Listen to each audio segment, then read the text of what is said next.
Welcome to The Explainer. I am absolutely thrilled to have you with us today.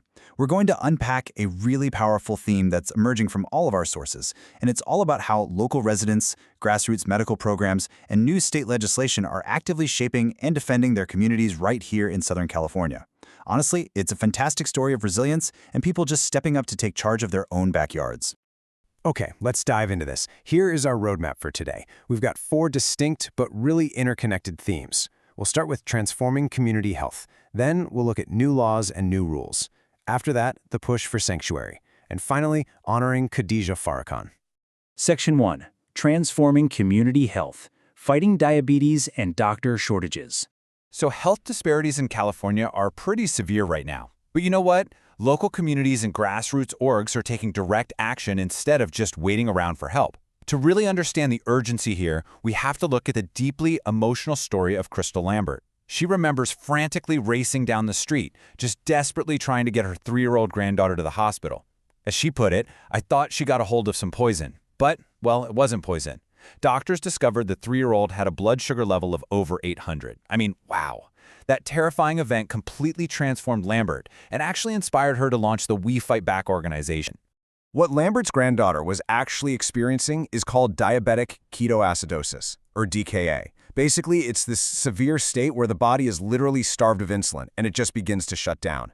Now, thankfully, her granddaughter survived, but this terrifying biological breakdown really highlights the absolute life-or-death stakes of unmanaged diabetes. Now, what's really interesting about this slide is how the CDC data reveals a massive systemic crisis. Just look at these numbers. Nearly 17.9% of Black adults in California have diabetes, compared to the state average of 12.6%.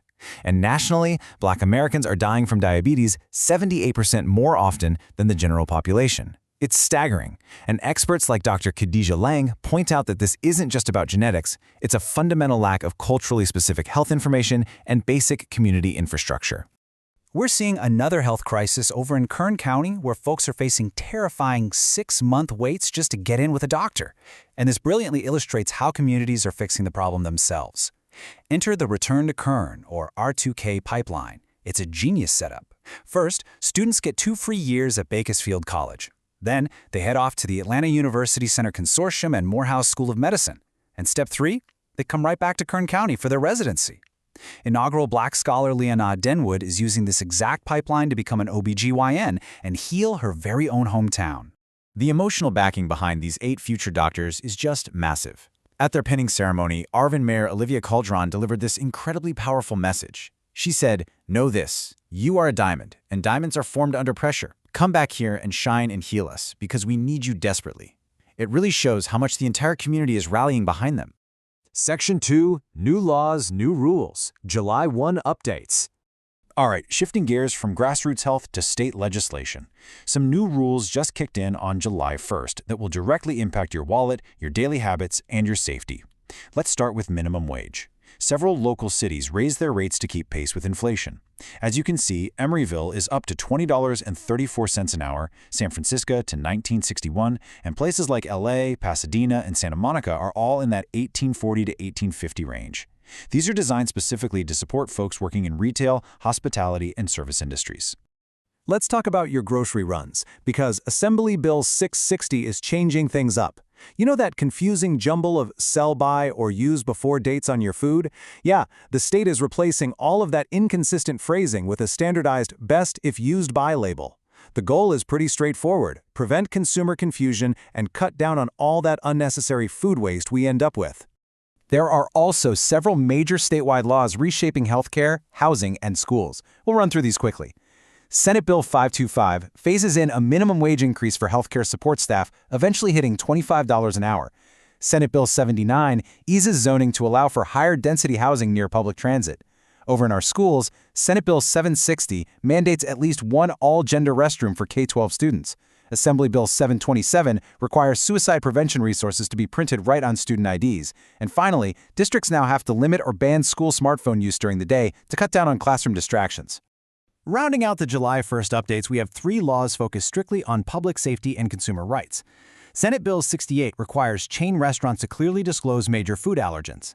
Assembly Bill 1777 mandates that companies running self-driving cars have to maintain communication systems so first responders can easily contact them in an emergency. And lastly, Assembly Bill 1127 prohibits licensed dealers from selling handguns that can be easily converted into fully automatic weapons using a device called a Glock switch. Section 3. The Push for Sanctuary. Inglewood's Local Battle. Moving from state laws back down to the local level, citizens in Inglewood are demanding protective policies right now. And that brings up a really critical framing question. How are local cities responding to federal immigration enforcement ahead of massive sporting events? You see, the LA area is gearing up for the 2026 World Cup and the 2028 Olympics. That inevitable influx of federal personnel has triggered some deep, palpable anxiety among immigrant communities. In Inglewood, that anxiety has turned into massive mobilization. Over 1,000 residents have emailed the city council demanding a local sanctuary ordinance to block cooperation with ICE. And this push really intensified after some reported local detentions back on June 4th. So the crucial point is that advocates are demanding city resources not be used for federal enforcement. It's a deeply personal issue. We're hearing from residents like Giselle, a Yale student raised in Inglewood whose family is suffering from severe anxiety and nightmares about separation. As Paxley Marquez from the Immigrant Justice Working Group told the council, one family is more than enough to be impacted by these raids, and we need to prevent, not wait for the next one. Section 4. Honoring Khadija Farrakhan, 1935 to 2026. For our final reflective segment today, we are paying our respects to a monumental figure in legacy building, Mother Khadija Farrakhan, who passed away at the age of 90. Known as the First Lady of the Nation of Islam, she shared a remarkable 72-year marriage with Minister Louis Farrakhan. After converting to Islam in 1955, she became the steadfast, stabilizing force for her family, all while holding a vital leadership role at Chicago's Mosque Mariam. Her legacy is just beautifully captured in this profound quote from her speech at the 1997 Million Woman March. She stated, "A nation can rise no higher than its women. We cannot lose sight that we must rise as a family." It is such an enduring message of female empowerment and community unity.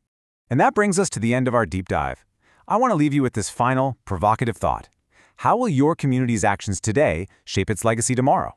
I mean, whether it's training homegrown doctors, passing new protective laws, or residents organizing at a city council meeting, it all echoes into the future. Thank you so much for joining me to unpack these powerful stories. Keep learning, keep asking questions, and I'll see you on the next Explainer.